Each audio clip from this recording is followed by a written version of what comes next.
श्री राम जय राम जय जय राम श्री राम जय राम जय जय राम राधे श्याम राधे श्याम जय जय राधे श्याम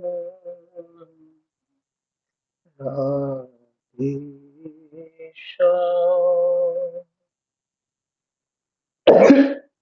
श्री गणेशाय नमः। श्री सीतारामाभ्यां नमः। श्री हनुमते नमः। श्री उमापते श्री गुरुवे नमः। सब संतन की जय जय जय जय सीताराम राधे राम।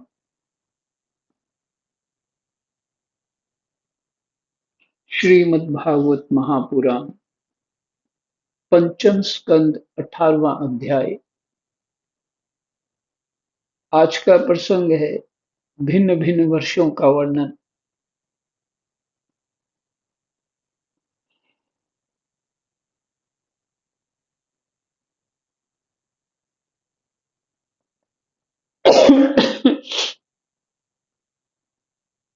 पीछे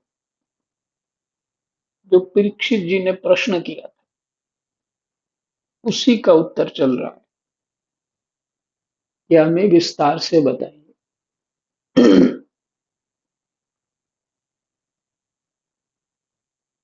भगवान सुखदेव कहते हैं, श्री सुखदेव जी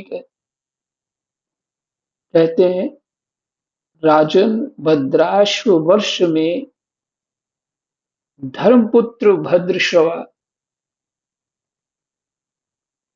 और उनके मुख्य मुख्य सेवक भगवान वासुदेव की हयग्रीव संज्ञक धर्ममयी प्रिय मूर्ति को अत्यंत समाधि निष्ठा के द्वारा हृदय में स्थापित कर इस मंत्र का जप करते हुए इस प्रकार स्तुति करते।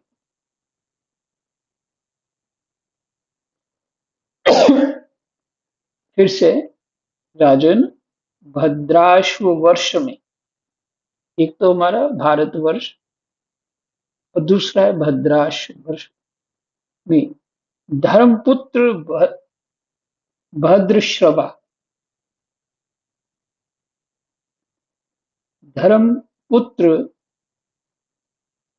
भद्रश्रवा और उसके मुख्य मुख्य सेवक जो हैं, भद्रश्रवा और उसके मुख्य मुख्य सेवक वासुदेव की हयग्रीव संज्ञक धर्ममयी प्रिय मूर्ति को अत्यंत समाधि निष्ठा के द्वारा हृदय में स्थापित कर,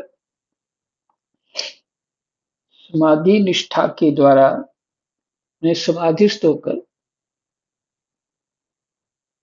हृदय में स्थापित कर हयग्रीव भगवान की, वासु अवतार हुआ ना हयग्रीव भगवान, जिन हयग्रीव मैंने जो भगवान का मुख घोड़े का है, वो हयग्रीव संज्ञक मूर्ति है और उसको हृदय में बिठा करके इस मंत्र का जप करते हुए इस प्रकार स्तुति करते। मंत्र नीचे लिखा है, ओम नमो भगवते धर्मायात्म विशोधनाय नमः इति।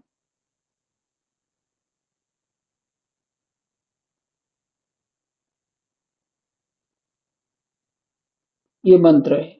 और भद्रश्रवा और उनके सेवक कहते हैं, सुखदेव जी क्या सुना रहे?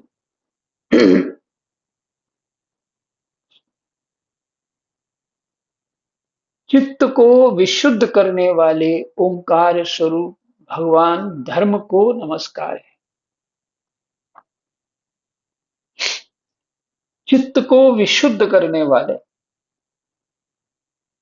ओंकार स्वरूप भगवान धर्म को नमस्कार है।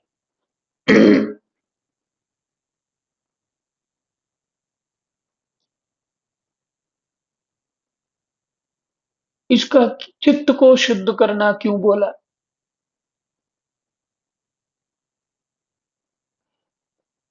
और रक्षा करने वाले बोलना चाहिए था, या कुछ और जो भी चाहा है, लेकिन चित्त को विशुद्ध करना क्यों बोला? चित्त शुद्धि होने से ही सब प्रकार की रक्षा इत्यादि सब हो जाती है, क्योंकि जीव अपना निर्भय स्वरूप जान लेता है, तो चित्त शुद्धि से ही होता है। इससे पता चलता है चित्त शुद्धि कितनी आवश्यक है। चित्त को विशुद्ध करने वाले ओंकार स्वरूप भगवान धर्म को नमस्कार है। अहो, भगवान की लीला बड़ी विचित्र है।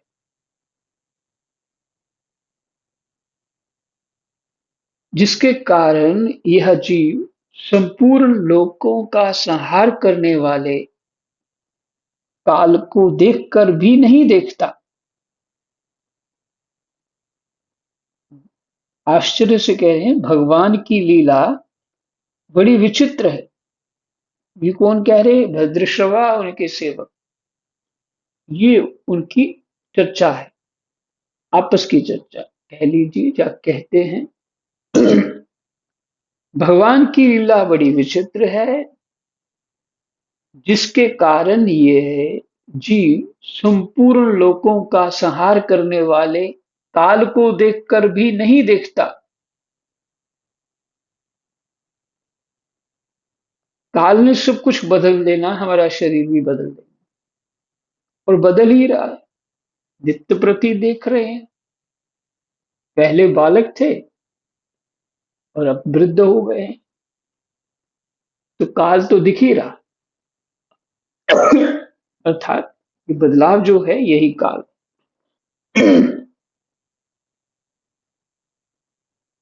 अगर इसे कहें,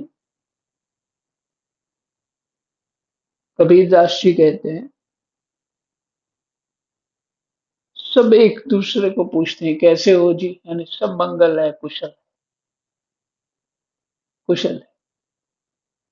कबीरदास जी कहते हैं, कुशल कुशल पूछते जग में रहा न कोई, ना जरा मुई, मैंने बुढ़ापा दिन प्रतिदिन जो काल हमको खा रहा है, नष्ट कर रहा है, न जरा मुई, न भय मुआ, फिर कुशल कहाँ से हुई? फिर कुशल क्या है? हम चाहे इच्छा करें कि चलो 10 साल एक ही स्थिति बनी रहे, बुढ़ापा ना, माने हमारा शरीर ना बदले, एक ही अवस्था बनी रहे, ये संभव नहीं। क्योंकि काल, इसलिए उन्होंने कहा, आश्चर्य है कि लोग काल को देख के भी सावधान नहीं होते।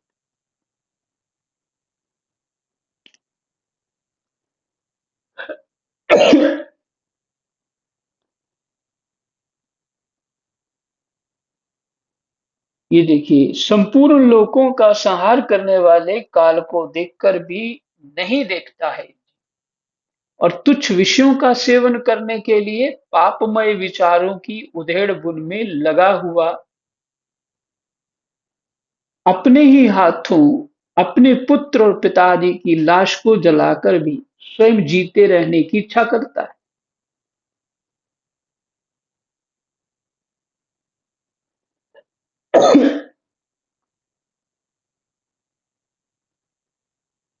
फिर भी निर्भय रहता कि मेरे बस कि मैं तो लंबी उम्र ही रहेगी मेरी, या मरूंगा नहीं, क्योंकि मरने की इच्छा भी नहीं होती। देखो ये है अशुद्धि चित्त की, जो ऊपर कह दिया उन्होंने, चित्त की अशुद्धि के कारण। और चित्त अशुद्ध कैसे हो गया?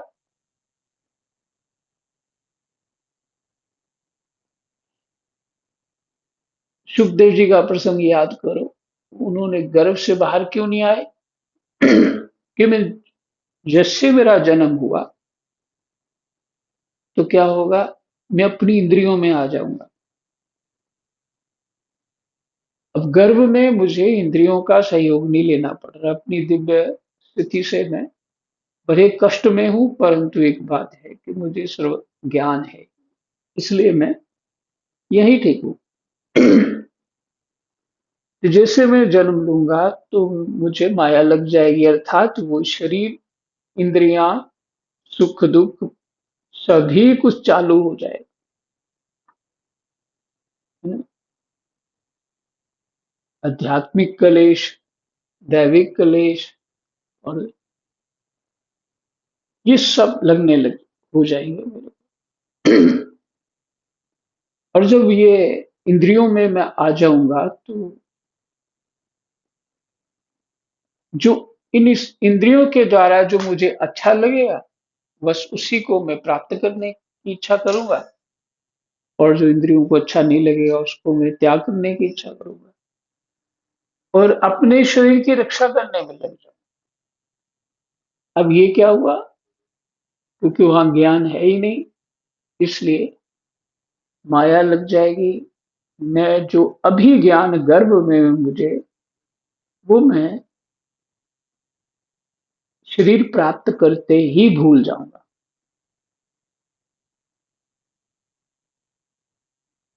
तो ये क्यों भूल जाऊंगा? क्योंकि सेंसेस के थ्रू मैंने इंद्रियों के में माध्यम से मुझे भूलना ही है, क्योंकि वही उस समय मुझे लगेगा कि मैं शरीर हूं, और मुझे दुख दूर करना है अपना, और सुख चाह पाना है। बस यही चित्त की अशुद्धि है, क्योंकि हमने अपने आप को शरीर ही मान लिया।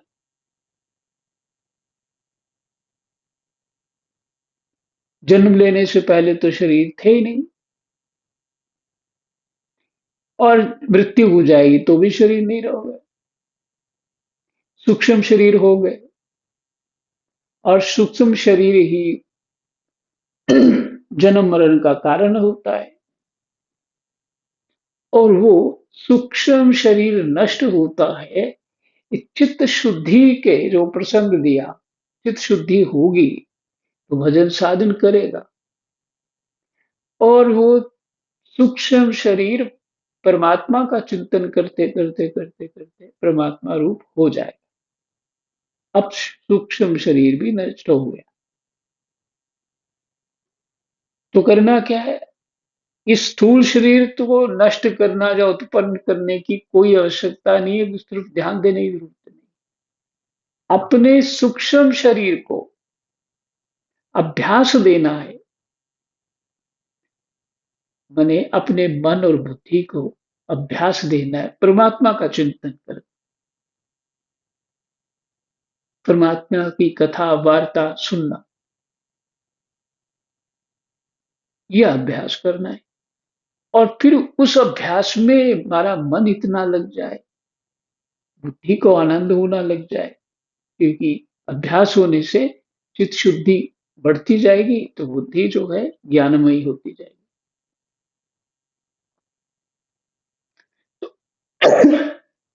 और वो केवल सूक्ष्म शरीर इस अवस्था में नहीं कर सकता बिना शरीर के, और जब जन्म होगा तो भगवत कृपा से याद रहे, सुखदेव जी की तरह, कि मैं सूक्ष्म शरीर हूं, स्थूल नहीं हूं। और उनको तो वहां ज्ञान था कि मैं सच्चित आनंद रूप ही हूं, मैं वही तत्व हूं। उनको ये भूला नहीं और वो सीधे भजन में लग गए। ये है निवृत्ति मार्ग। तो सीधा कोई गृहस्थ में नहीं गए, सीधा भजन में लग गए। उन्होंने भी शरीर रहते हुए सिर्फ भजन साधन ही किया और अंत में हिमालय पे भजन करते करते, भागवत जी में लिखा है कि जैसे दीपक में तेल खत्म हो जाने के बाद दीपक सहज ही बुझ जाता है, इसी तरह उनका शरीर छूट गया। जब तक शरीर में शक्ति थी वो रहा, वो भजन में उनका चित्त लगा हुआ, और फिर वो जीवता रूप हो जाता है, परमात्म स्वरूप हो जाता है। वो इस तरह से अपने आप को इस अंधकारमय कुएं से बाहर निकालता है।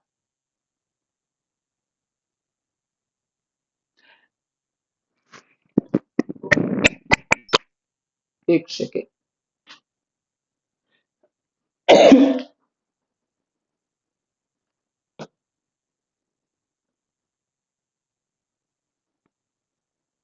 जी सुन पा रहे हैं मेरे को?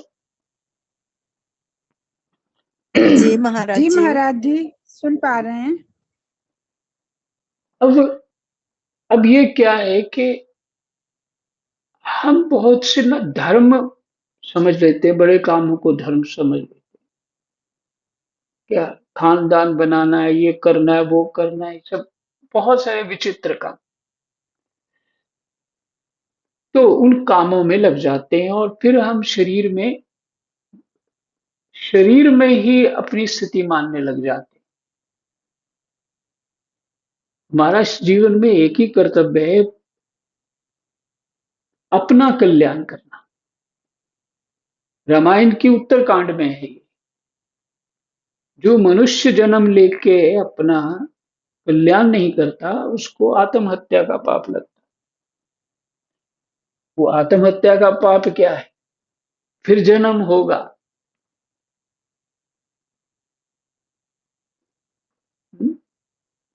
अज्ञान में स्थिति ही जो है उसमें कितना कष्ट होता है। अब अलग से कष्ट देने की क्या जरूरत है? अज्ञान में स्थिति ही में ही बहुत कष्ट होता है, उसे अलग से कष्ट देने की जरूरत नहीं। यही पाप, यही फल है। तो चित्त शुद्धि भगवान के भजन साधन, शास्त्र, उसको सुनना, समझना, कहना, इससे धीरे धीरे जीव की चित्त शुद्धि होने लगती है अगर वो ठीक से ध्यान दे। कल के प्रसंग में आपने सुना था, अनायास ही ऐसा हुआ कि मैं कहने के बाद चिंतन करता रहा कि धुंधकारी अपना कल्याण कर गया, तो हम धुंधकारी से भी गए बीते हैं क्या?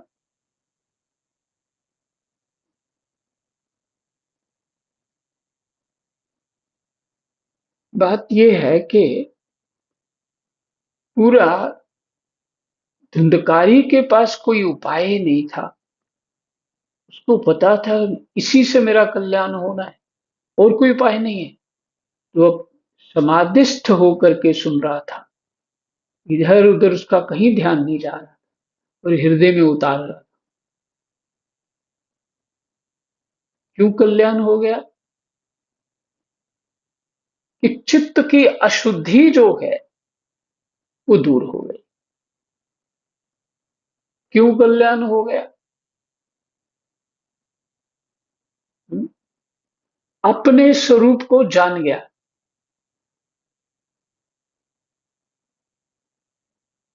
ऐसे तो हम सारा जीवन पढ़ते रहेंगे, सुनते रहेंगे, कुछ कुछ लाभ होता रहेगा इत्यादि, पर धुंधकारी की तरह ही सुनना पड़ेगा, तभी काम होगा। एक सप्ताह में ही हो जाएगा। ये तो भागवत जी कह रही है ना, मैं अपने से तो नहीं कह रहा। एक सप्ताह सुना और कल्याण हो गया। किस चित्त से पाठ को सुनना चाहिए या पढ़ना चाहिए? बिल्कुल समाधिस्थ होकर के।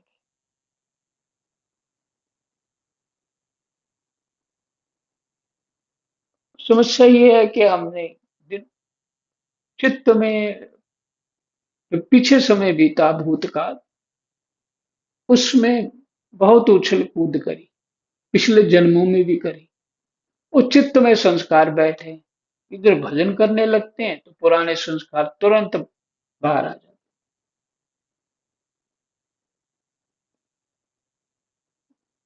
अब हमें अपना संस्कार बदलना है। क्या? पाठ सुनते रहो, करते रहो, विचार करते रहो, नाम जप करते रहो। तो इस संस्कार का जब प्रभाव होगा, जब भी होगा, तो एकाग्र चित्त होके हम पाठ को सुन पाएंगे, समझ पाएंगे। उधर धुंधकारी का इतना कष्ट हुआ था, धुंधकारी को। वहां जितने भी पाप किए, चोरियां की, लोगों को मारा, सब जो किया था उसने, बच्चों को उठा के कुएं में डाल देता था, बड़े दुष्कर्म किए। और उस तो उस समय उसको जब शरीर छूटा, तो ही मानसिक स्थिति रही, तो वहां तो कुछ मिलता नहीं है। वो तो अधीन रहता ना सूक्ष्म शक्तियों की शरीर, वहां उनका भी, सूक्ष्म शक्तियों का वहां कंट्रोल है। ऐसे ऐसे जो अच्छे प्राणी हो चाहे बुरे प्राणी, कंट्रोल है वहां। तुमको खाने को नहीं मिल रहा, कुछ नहीं, क्लेश हो रहा है, चित्त जल रहा है, बहुत क्लेश हो रहा है। तो बहुत क्लेश होने से पाप नष्ट हो गए। तो पुण्य भी था कोई कि उसका भाई जो था वो गौकर्ण था। ये पुण्य भी है किसी न किसी समय का। गौकर्ण ने सुनाया और फिर पाप नष्ट होने पे क्या हुआ, चित्त शुद्धि हो गई। जब उन्हें, ये भजन ही है, जब उसने सुनना शुरू किया तो पश्चाताप भी है चित्त में उसको। भूत का ही शरीर है, मैंने सूक्ष्म शरीर है। उसका भी कल्याण हो गया। अपने जिस स्थिति को पाना चाहिए था उसको पा लिया।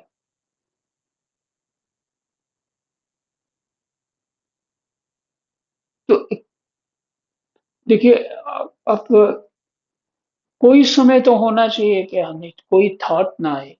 2-4 घंटे ऐसा बीतना चाहिए ना कि कोई और थॉट ना। तो अभ्यास करने से ही होगा। उस समय वही अभ्यास करें, किसी से मिले जुले नहीं, कुछ नहीं। और फिर अपने अपने संसार से उदास होना भी जरूरी है। उदास मैंने होता है जब संसार अच्छा नहीं लगता। राग रहित होना जरूरी है। ये सब कृपा सत्संग ही कर सकता है। तो जितना चित्त गहराई से हम देंगे, वो धन्य धुंधकारी जिसकी कथा इसमें है, वो पुण्य पुण्य आत्मा हो गया।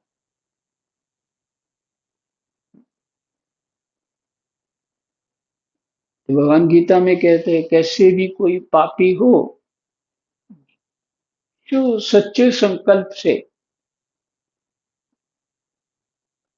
अपने दोषों को छोड़ करके मेरा भजन करता है, वो पुण्य आत्मा कहलाने योग्य है। धुंधकारी ने करके दिखा। कि इस इच्छा नहीं कि मैं करूंगा ऐसा मुझे इनाम मिलेगा, नहीं। वो तो उस समय जो उसको कष्ट हो रहा था,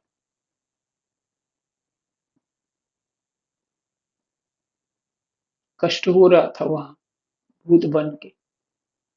पर हमारी समस्या क्या है, हमें यहाँ कष्ट भी होता है, सुख भी होता है।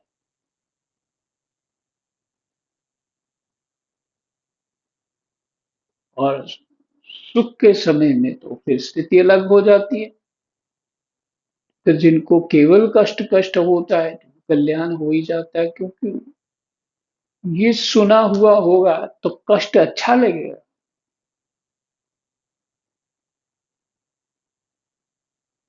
कष्ट ही सहारा देता है। तभी परमात्मा की याद आती है। तो ये मेरा विचार था, लेकिन आप अपने विचार से जैसा जानते हो समझते हो वैसा करिए। तो कहते हैं,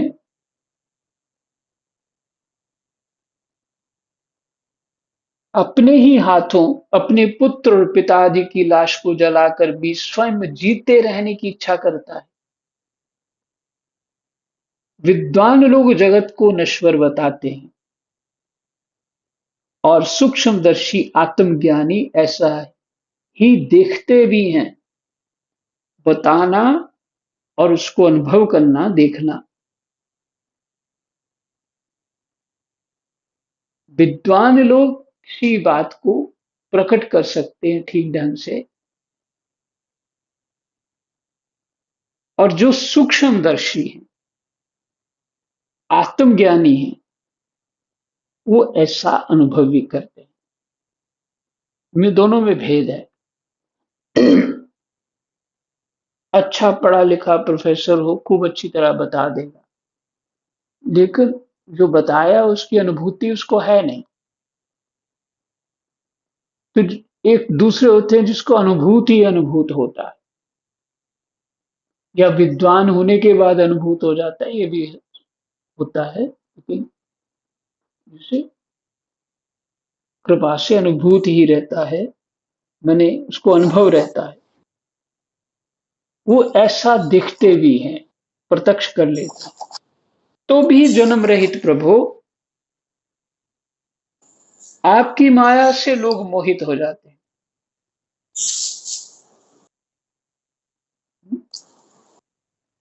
आपकी माया से लोग मोहित हो जाते हैं।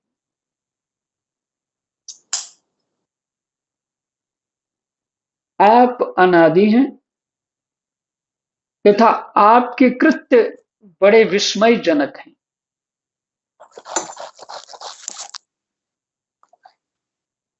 आप अनादि हैं तथा आपके कृत्य लीलाएं बड़े विस्मयजनक हैं। मैं आपको नमस्कार करता हूं परमात्मन। आप अकर्ता और माया के आवरण से रहित हैं।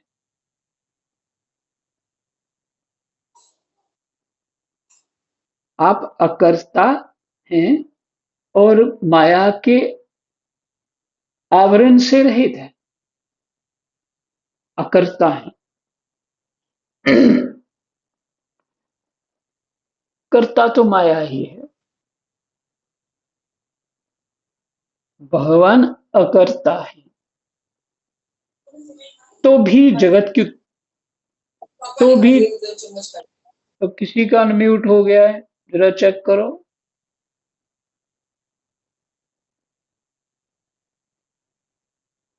तो भी जगत की उत्पत्ति स्थिति और प्रलय ये आपके ही कर्म माने गए हैं।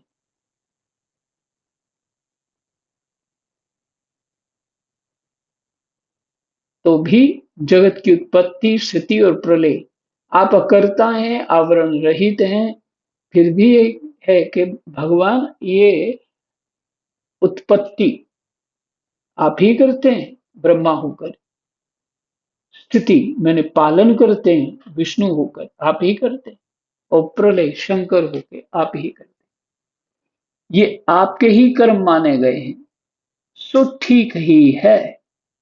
इसमें कोई आश्चर्य की बात नहीं है, क्योंकि सर्वात्म रूप क्योंकि सर्वात्म रूप से आप ही संपूर्ण कार्यों के कारण हैं। सभी जीवों में भीतर और बाहर व्यापक आप ही आत्मा हैं करने वाले। अगर उनको आपका बल ना हो तो वो कहां कर पाएंगे पुतले। इस दृष्टि से आप ही करता, आप ही आप कार्यों के कारण हैं। आप ही अपने शुद्ध स्वरूप में इस कार्य कारण भाव से सर्वथा अतीत हैं, शुद्ध स्वरूप में अतीत हैं। परंतु जो आपकी व्यापकता है,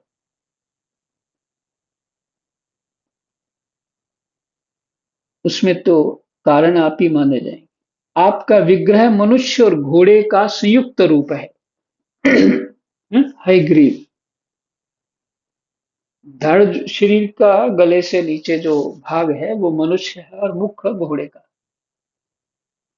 प्रलय काल में जब तमः प्रधान दैत्य गण वेदों को चुरा ले गए थे, तब ब्रह्मा जी के प्रार्थना करने पर आपने उन्हें रसातल से लाकर दिया। ऐसे अमोघ लीला करने वाले सत्य संकल्प आपको मैं नमस्कार करता हूँ, नमस्कार करता हूँ। यही विश्राम। कृष्णाय वासुदेवाय हरये परमात्मने प्रणतः क्लेशनाशाय गोविन्दाय नमो। जय जय।